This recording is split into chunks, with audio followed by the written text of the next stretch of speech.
Hello students welcome back to my channel Prabhas sir academy जे पिला माने तुम मानकर जो पीजी एंट्रांस जो अच्छी तुम जो मे 5 तारिख रे पीजी एंट्रांस स्टार्ट होची ए मे 5 तारिख पूर्व तुम मैंने कौन कर पढ़ापढ़ी रेगुलाली करुच वर्तमान समय तो आउ मात्र एग्जाम अल्प दिन किंतु तुम मान भितर बहुत पिलांकर डाउट आसुचे कि सर सीपेट जो आम एंट्रांस रे एग्जाम रो क्वेश्चनटा केमिति पड़िबो हार्ड लेवल ना नॉर्मल लेवल क्वेश्चनटा माने फैक्चुअल पड़िबो जो फैक्चुअल पड़िबो ना कनसेप्चुअल पड़िबो यही सब रिगार्डिंग आज हम होल वीडियो रे कौन करबा डिस्कशन करबा वीडियो भल लगता है लाइक करिवो शेयर करिवो सब्सक्राइब करिवो चलो कौन करबा वीडियो को स्टार्ट करबा तुमर जो रोची जे कौन ना तुम जो डाउट रोचे कौन सर आमे जानी पारुनु कौन है क्वेश्चन कौ टाइप रो पड़िबो हमर एग्जाम माने भल हबो कि नहीं इटा तुम मान कही रखी एटा ओवर थिंकिंग ये ओवर थिंकिंग फास्ट हटाओ कहीं ना तुम वर्तमान समय देवाक जाइन कौन एंट्रेंस देवाक जाइन पढ़ले सीना वर्तमान समय एत हार्ड पढ़ू बा तुम नॉर्मल पढ़ू से क्वेश्चन को तुम अटेम्प्ट करिवो तुम जब कह कौन ना सार आम वर्तमान समय भावा वर्तमान समय केमी कौन होला से जिन नहीं से जिन किसी ना तुम मैंने पढ़ापढ़ी कर तुम्हें तुम लेवल बेस्ट देवाई चेष्टा कर फास्ट कथा एबे देखिबा तुमर से जो लेवल ऑफ क्वेश्चनटा कौन पड़े पूर्वर 5-6 वर्ष ऑलरेडी कौन है एग्जाम गलानी तुम क्वेश्चन केमिति पड़े से विषय में कौन आज ना डिस्कसन करवा यहीटारे तुमर देखा गले प्रायतः जदि 6 वर्ष क्वेश्चन को एनालिसिस करी देखिबा from different subject point of view बहुत गुड़े सब्जेक्ट रू ताले एटा पाइबा जे तुमर सीपेट क्वेश्चन नॉर्मल लेवल थाए नॉर्मल लेवल थाए हार्ड एक्सेस नुह तुम नॉर्मल लेवल थाए नॉर्मल आउ हार्ड भितर डिफरेंस कौन मुझे देखो नॉर्मलटा हूँ या कि नॉर्मलटा हूँ या कि धर तुम 100टा क्वेश्चन लु प्रायतः तुम 70टा 60 रु 70टा परीक्षा कौन थाए ना तुम थाए कौन ना इजी टू मॉडरेट लेवल थाए है मॉडरेट बा इजी टू मॉडरेट यही लेवल थाए कौन ना 60 रु 70टा क्वेश्चन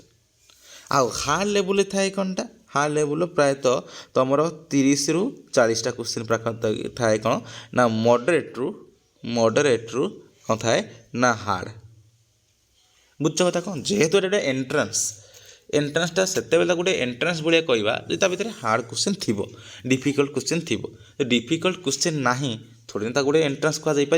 थोड़ी ना गोटे एंट्रांस टाइप जो ऑल ओडिशा रे छुआ दौरान ऑल ओडिशा रे सब जगह छुआ दौरान तो तांको भितर जदि समस्त कौन कर सब इजी परीक्षा देले तो कटअप तो बढ़ीज ना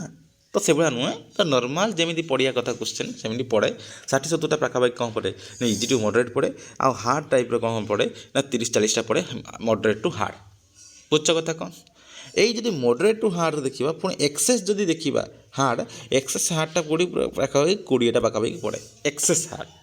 बुझ कथा कौन मैंने आउ प्रायतः सब नॉर्मल माने इजी टू मॉडरेट बा मॉडरेट लेवल रे थाए सब किछि जिंस तो किछि ओरिड हवा दरकार नहीं तो माने करि पारिबो तापरे जिनसटा है तुमर जे हार्ड लेवल ये नॉर्मल लेवल तो मुझे कहीदेली ना हार्ड लेवल तुमर क्वेश्चन आसे कि डिफरेंट सब्जेक्ट रे मन जो डिफरेंट एग्जाम रे नॉर्मल लेवल तो मुझे कहीदेली प्रायतः सब बेले कौन पड़े ना नॉर्मल लेवल क्वेश्चन आसे कि दरकार नहीं ओरिड हबार किसी दरकार नहीं किंतु सेटा जे आम कहीपर जे कौन हार्ड लेवल क्वेश्चन आसबनी बोली कारण मुझे देखी गोटे 2-4टा सब्जेक्ट रे कौन थाए ना हार्ड लेवल बहुत क्वेश्चन आसता है आउ तार भी कटअप जो देखिए जो सब सब्जेक्ट कटअप बहुत रु बहुत कम थाए से गुड़ाक हार्ड लेवल क्वेश्चन थाए यही हार्ड लेवल क्वेश्चन थाए आउ एटा भी तुम भाव जे कौन कटअप सर कम हार्ड लेवल क्वेश्चन अच्छी नुह सेटा भी गोटे से गोटे जिन कौन पिला माने से सब्जेक्ट एत सीरियसनेस न था पढ़ी न था से हार्ड लगे बुझ कथा कौन जदि आम गोटे जिनस को पढ़ा ना आम गोटे जिन टच रहा ना ऑब्वियसली आमको से जिनसा हार्ड लगे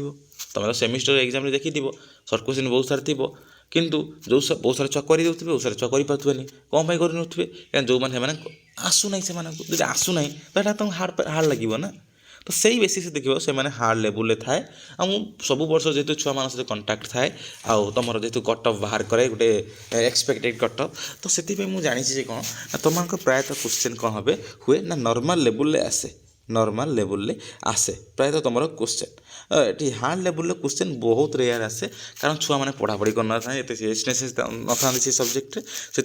सब जिन थाए बुझ कथा कौन आउ जे अधिका करिया चक्कर से कौन करते ना पूरा बहुत गुड़े कर अधिका मार्क रखिया चक्कर बहुत गुड़े कर सो दैट से कौन हुए ना माइनस मार्किंग बेसिस कटि जाए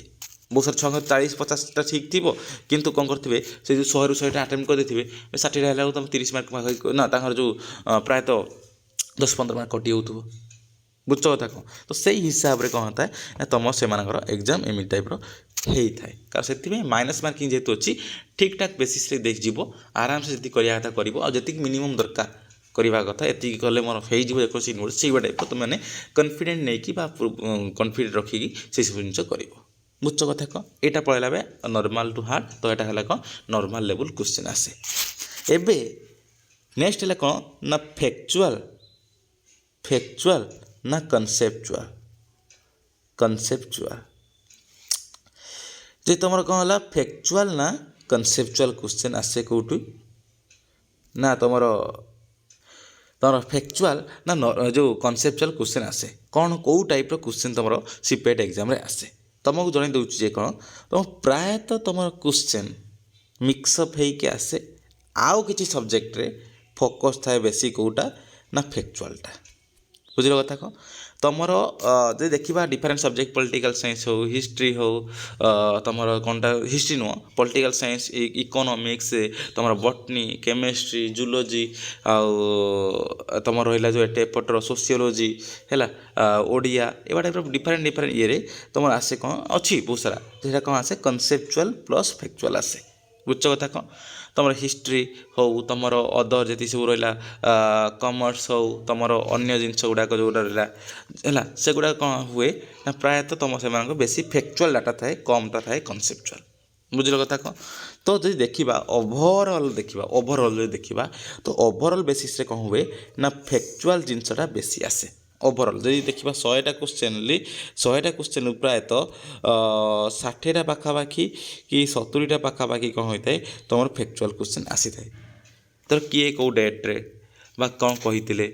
तुम से बुकटा कौ मसरा इवेंट होता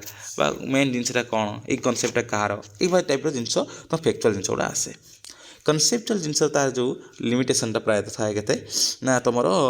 30-40टा थाए कौन ना जो कनसेप्चुअल जिनस लिमिटेशन सेम जिनस मुझे कहली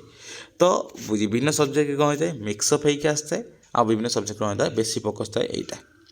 तो किंतु ये भावन जे कौन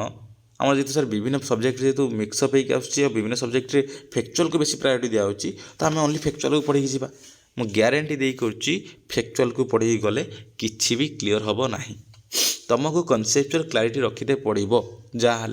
कारण जदि तुम जानी ना तुम क्वेश्चन कौन पढ़ुची क्वेश्चन जी पकईदेला फैक्चुअल कनसेप्चुअल ज़्यादा पकईदेला फैक्चुअल को कम पकईदेला हेतु तुम फसीज कनसेप्चुअल कौन ना अंडरस्टैंडिंग लेवल तुम बुझीच के जिन से लेवल जो क्वेश्चन पकेला थियोरेटिकल बेसिस रे जो क्वेश्चन पकेला तो फसीज तुमने से कौन कर ना बोथ को देखिकी जाओ कारण बोथ देखिले तुम ही प्रॉफिट कहीं फैक्चुअल डाटा भी मन रही प्लस एटा भी मन रही टाइम जो टी नब किंतु बोथ को देखिए जाओ जी पढ़ुच बोथ को देखिकी जाओ है आउ भाव कौन फैक्चुअल कि कनसेप्चुअल सब जिन नुहे उभयर क्वेश्चन पढ़ो और तुमको से टाइप प्रिपेरेसन करके जबार अच्छी जेकोसी वे क्वेश्चन पढ़ू पछे मु करी बुझ कथा कौन जेहेतु तुम होल एग्जाम रे जेहेतु तुम होल एग्जाम रे देख एमि जेहेतु गोटे एंट्रेंस एग्जाम पड़े ना तुम जहाँ तो 10-15टा क्वेश्चन एमती पड़ी थी जोड़ा कौन टोटाली ऑर्बिट ऑर्बिट माने आइदर से तुम कदापि से जो ये गुड़ाक शुणी न नहले से गुड़ा कौन हो ना भेरी टू भेरी डिफिकल्ट हो जस्ट टिके ता विषय जानथि किंतु एते सारा जिन जान न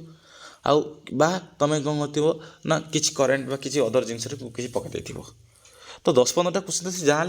हेवी टू बा सीरीयस टू माने जो हेवी जो कहा हार्ड से क्वेश्चन पकेब किंतु से भावन जो कौन हार्ड क्वेश्चन पकईदेला ना टोटाल पेपर हार्ड हो नुह ଅଦର କ୍ୱେଶ୍ଚନ୍ ଗୁଡ଼ାକ ଅଛି ନା ସେଗୁଡ଼ାକ କରିପାରିବ ତୁମେମାନେ। ତୁମର ଯେତିକି ରହିଲା କ'ଣ ଦେଖିବ, ତୁମେ ଡିଫରେଣ୍ଟ ଡିଫରେଣ୍ଟ ସବଜେକ୍ଟରେ ଦେଖିବ ପ୍ରାୟତଃ ତୁମର ପୂର୍ବ ବର୍ଷ ହେଉ ତା ପୂର୍ବ ବର୍ଷ ହେଉ ଦେଖିବ ତୁମର କଟଅଫ୍ ପ୍ରାୟତଃ ତୁମର ଯିବ କେତେ, ଯାଉଥିବ କେତେ ନା,